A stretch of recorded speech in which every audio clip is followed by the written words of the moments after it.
ಒಬ್ಬೊಬ್ಬ ಉಗ್ರನನ್ನು ಹುಡುಕಿ ಹೊಡೆಯುತ್ತೇವೆ, ಅವರಿಗೆ ತಕ್ಕ ಶಾಸ್ತಿ ಮಾಡಿಯೇ ಸಿದ್ಧ ಎಂದು ಪ್ರಧಾನಿ ನರೇಂದ್ರ ಮೋದಿ ಉಗ್ರರಿಗೆ ಖಡಕ್ ಎಚ್ಚರಿಕೆ ನೀಡಿದ್ದಾರೆ. ಜಮ್ಮು ಕಾಶ್ಮೀರದ ಪಹಲ್ಗಾಮ್ನಲ್ಲಿ ನಡೆದ ಉಗ್ರರ ದಾಳಿಯನ್ನು ನೆನೆದ ಪ್ರಧಾನಿ ಮೋದಿ ನಿರೀಕ್ಷೆಯೇ ಮಾಡಿರದ ಸಾವು ಆ ಉಗ್ರರಿಗೆ ಬರಲಿದೆ ಎಂದಿದ್ದಾರೆ. ಕೇವಲ ಜನರ ಮೇಲೆ ಮಾಡಿದ ದಾಳಿಯದಲ್ಲ, ಆ ದಾಳಿ ಭಾರತದ ಆತ್ಮದ ಮೇಲಾಗಿದೆ. ಯಾರು ಈ ದುಸ್ಸಾಹಸ ಮಾಡಿದ್ದಾರೋ, ಯಾರು ಈ ದಾಳಿಯ ಹಿಂದಿದ್ದಾರೋ ಅವರ ಕಲ್ಪನೆಗೂ ಮೀರಿದ ಶಿಕ್ಷೆಯನ್ನ ಅವರಿಗೆ ಕೊಡುತ್ತೇವೆ ಎಂದು ಪ್ರಧಾನಿ ನರೇಂದ್ರ ಮೋದಿ ಎಚ್ಚರಿಕೆಯ ಮಾತುಗಳನ್ನಾಡಿದ್ದಾರೆ. ಉಗ್ರರನ್ನ ಹೆಡೆಮುರಿ ಕಟ್ಟಿ ನಮ್ಮ ದೇಶದಿಂದ ಹೊರಹಾಕುವ ಸಮಯ ಬಂದಿದೆ. ಭಾರತೀಯರೆಲ್ಲರೂ ಒಗ್ಗಟ್ಟಿನಲ್ಲಿದ್ದರೆ ಉಗ್ರರ ಸೊಂಟ ಮುರಿಯುವುದು ಅಷ್ಟೇನು ಕಷ್ಟವಲ್ಲ. ಈ ಭೂಮಿಯಿಂದಲೇ ಅವರನ್ನ ಹೊರಗಟ್ಟುತ್ತೇವೆ. ದೇಶದ ಹಲವೆಡೆಯ ಬೇರೆ ಬೇರೆ ಭಾಷೆ ಮಾತನಾಡುವ ಪ್ರವಾಸಿಗರು ಮೃತಪಟ್ಟಿದ್ದಾರೆ.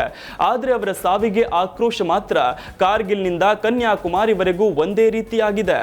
ಭಯೋತ್ಪಾದನೆ ಎದುರು ಭಾರತ ಎಂದು ತಲೆಬಾಗುವುದಿಲ್ಲ. ಭಾರತದಿಂದ ಭಯೋತ್ಪಾದನೆ ತೊಲಗಿಸುವವರೆಗೂ ಬಿಡುವುದಿಲ್ಲ. ಈ ದಾಳಿ ಕೇವಲ ನಿರಾಯುಧ ಪ್ರವಾಸಿಗರ ಮೇಲೆ ನಡೆದಿಲ್ಲ. ದೇಶದ ಶತ್ರುಗಳು ಭಾರತದ ಆತ್ಮದ ಮೇಲೆ ದಾಳಿ ಮಾಡಲು ಧೈರ್ಯ ಮಾಡಿದ್ದಾರೆ.